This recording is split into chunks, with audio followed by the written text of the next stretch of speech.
দর্শক, কেরানীগঞ্জের কদমতলিতে এই গ্যাস যে ফ্যাক্টরিটি, গ্যাস লাইট ফ্যাক্টরি, সেটিতে এর আগেও কিন্তু একবার আগুন লেগেছিল। আপনারা এর আগে আমাদের ভিডিওতে দেখেছেন।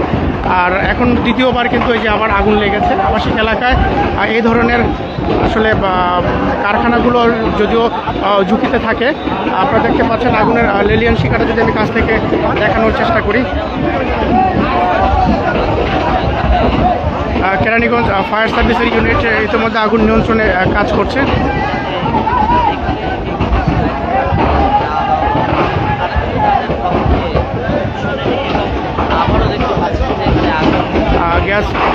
গ্যাস সিলিন্ডার বাস্ট হচ্ছে, আপনারা দেখতে পাচ্ছেন। একের পর এক কিন্তু গ্যাস সিলিন্ডার বাস্ট হচ্ছে এবং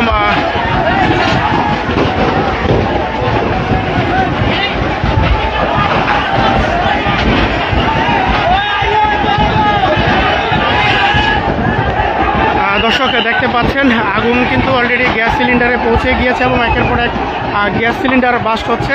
যদিও এটি একটি গ্যাস লাইট তৈরির কারখানা, আপনারা দেখতে পাচ্ছেন। তবে ভিতরে কোনো শ্রমিক আটকা পড়েছে কিনা সেটি এই মুহূর্তে আসলে জানা যাচ্ছে না। আগুন নিয়ন্ত্রণে কাজ করছে কেরানীগঞ্জ ফায়ার সার্ভিস এবং ইতিমধ্যে আরও কিছু ফায়ার সার্ভিসের ইউনিট ঘটনাস্থলে পৌঁছানোর জন্য কাছাকাছি রয়েছে।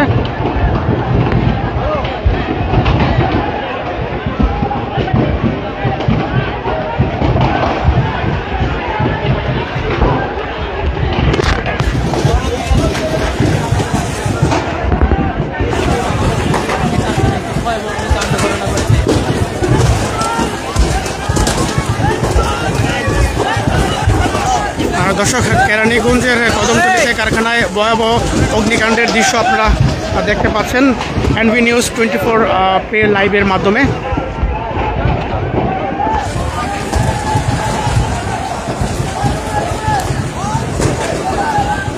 ভাই, আগুনটা কখন লাগছে? আপনি এখানকার?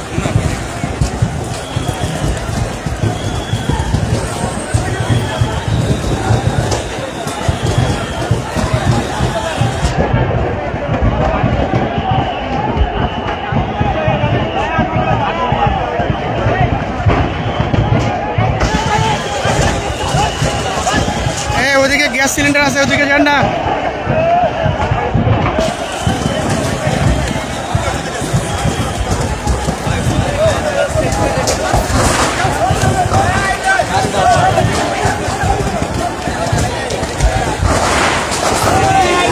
দর্শক, আপনারা দেখলেন ইতিমধ্যে আরেকটি গ্যাস সিলিন্ডার বাস্ট হয়েছে। একের পর এক গ্যাস সিলিন্ডার কিন্তু বাস্ট হচ্ছে। এটি মূলত একটি গ্যাস লাইট তৈরির কারখানা।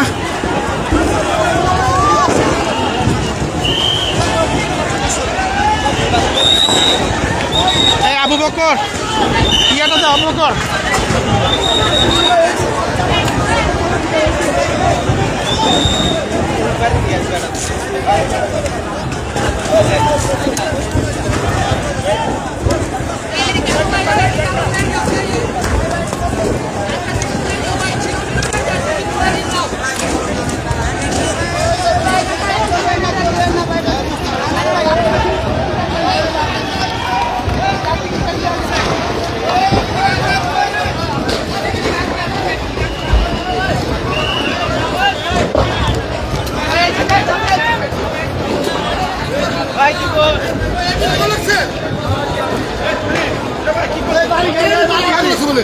বাড়ি খালি